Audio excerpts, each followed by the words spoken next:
Haleluya, puji Tuhan, saudara yang diberkati Tuhan. Pagi hari ini kembali lagi kita akan dikenyangkan melalui makanan bagi kehidupan rohani kita yang akan menyegarkan, yang akan membuat kita terus dibawa kepada pengertian-pengertian akan kebenaran firman Tuhan. Hari ini saya mau membawa kita untuk membaca di dalam Amsal pasalnya yang ke-9, Amsal pasal 9 ayatnya yang ke-8 dan ayatnya yang ke-9. Amsal 9 ayat 8 sampai 9. Demikian firman Tuhan. Janganlah mengecam seorang pencemooh, supaya engkau jangan dibencinya. Kecamlah orang bijak, maka engkau akan dikasihinya. Berilah orang bijak nasihat, maka ia akan menjadi lebih baik. Ajarilah orang benar, maka pengetahuannya akan bertambah. Dan saya berikan judul renungan firman Tuhan pagi hari ini adalah, sudahkah kita menjadi bijak? Sudahkah kita menjadi bijak? Kita melihat dulu saudara, tadi ayat ke-8. Di sana dikatakan janganlah mengecam seorang pencemooh. Sebaliknya, kita harus mengecam orang bijak. Nah, apa yang dimaksud mengecam di sini, saudara ya? Kalau kita lihat terjemahan baru ini seperti kok mengecam itu lebih ke mungkin arah negatif. Tapi kita kalau bandingkan dengan terjemahan lain supaya kita melihat secara menyeluruh apa yang dimaksud dari mengecam ini. Mengecam dalam terjemahan lain itu digunakan mengajar atau menegur atau menunjukkan kesalahan.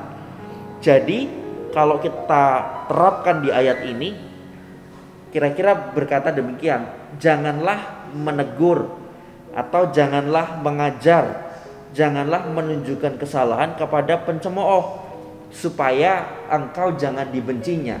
Tetapi ajarlah, tegurlah atau tunjukkan kesalahan kepada mereka yang bijaksana.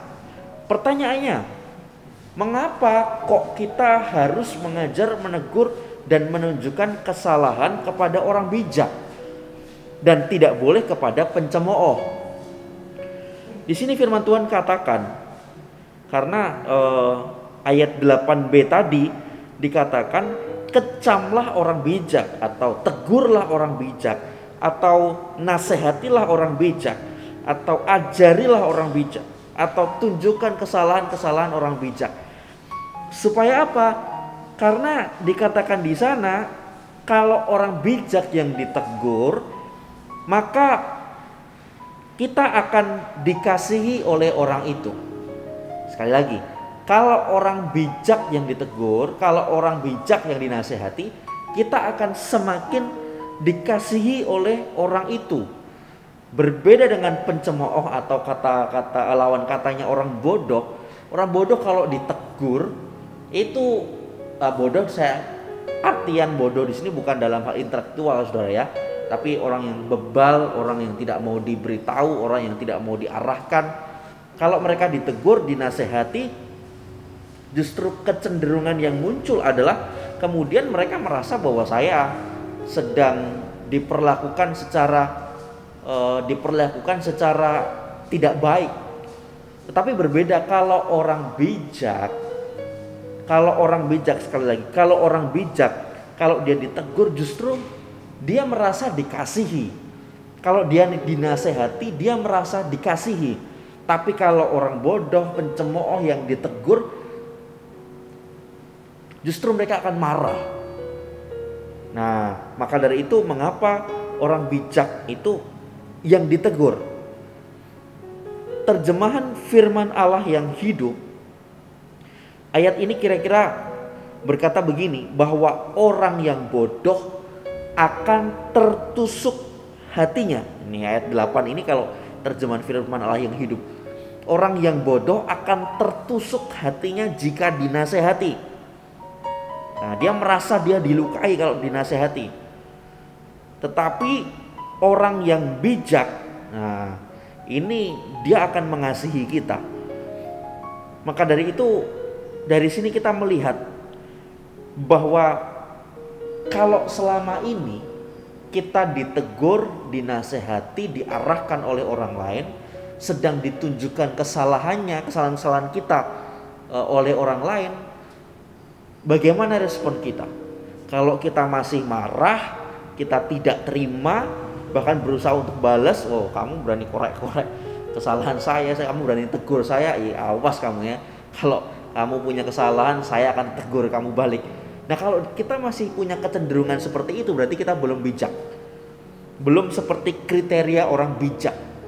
Tapi kalau kita ditegur, dinasihati, diarahkan, kita terima dengan rendah hati, kita katakan terima kasih, Tuhan Yesus memberkati, dan merasa bahwa itu adalah sebuah vitamin bagi kita, obat bagi kita, suplemen bagi kita, untuk kita memperbaiki apa yang salah dalam diri kita, berarti kita sudah menjadi orang yang bijaksana. Jadi sudahkah kita bijak? Mari kita jawab dengan dua pilihan ini, dua respon ini.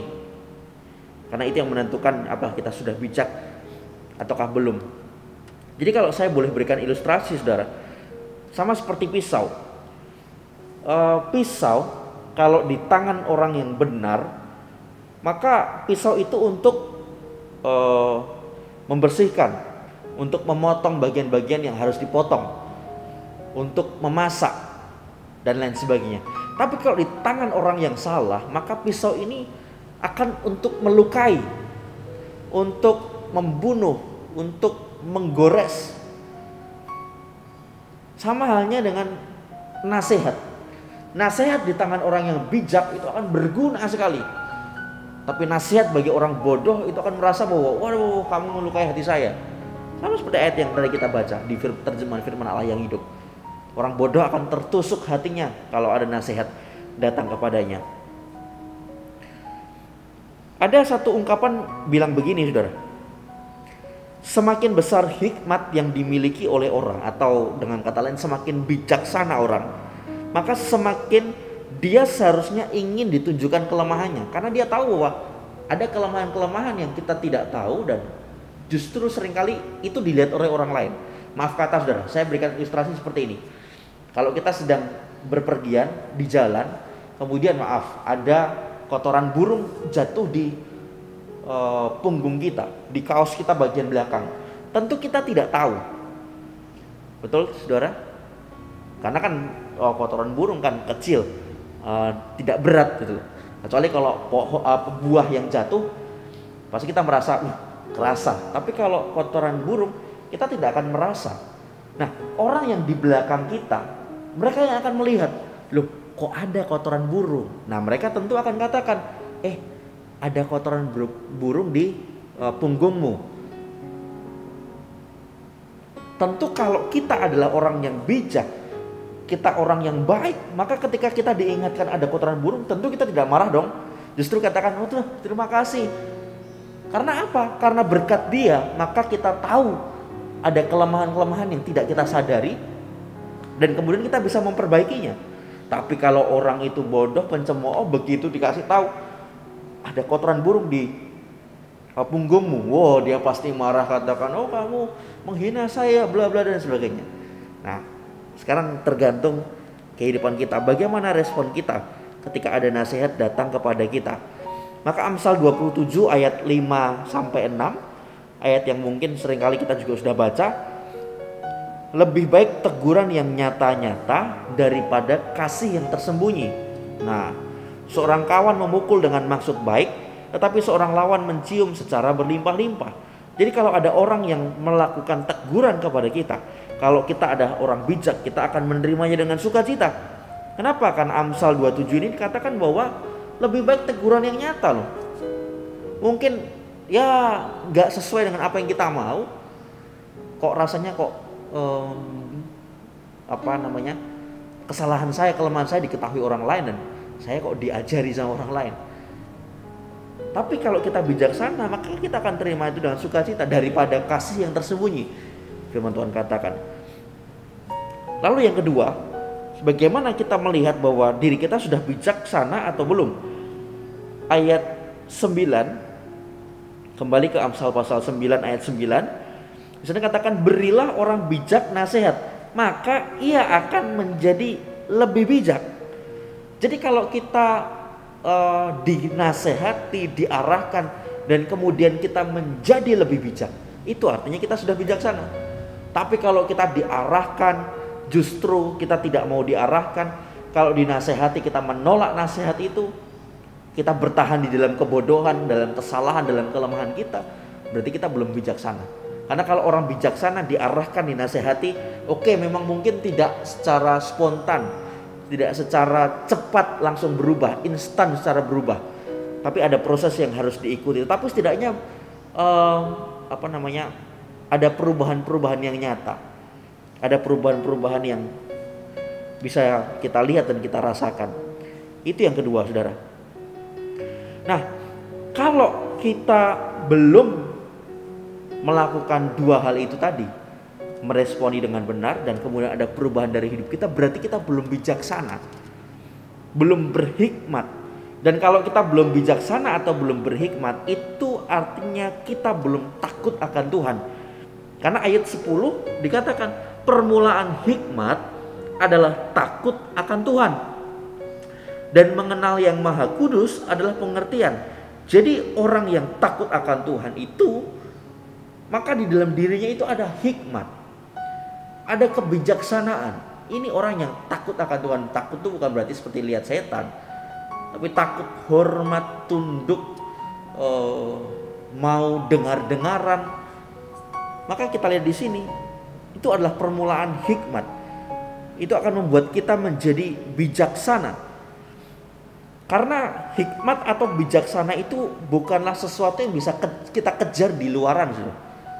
Hikmat dan kebijaksanaan itu adalah sesuatu yang ada di dalam diri kita.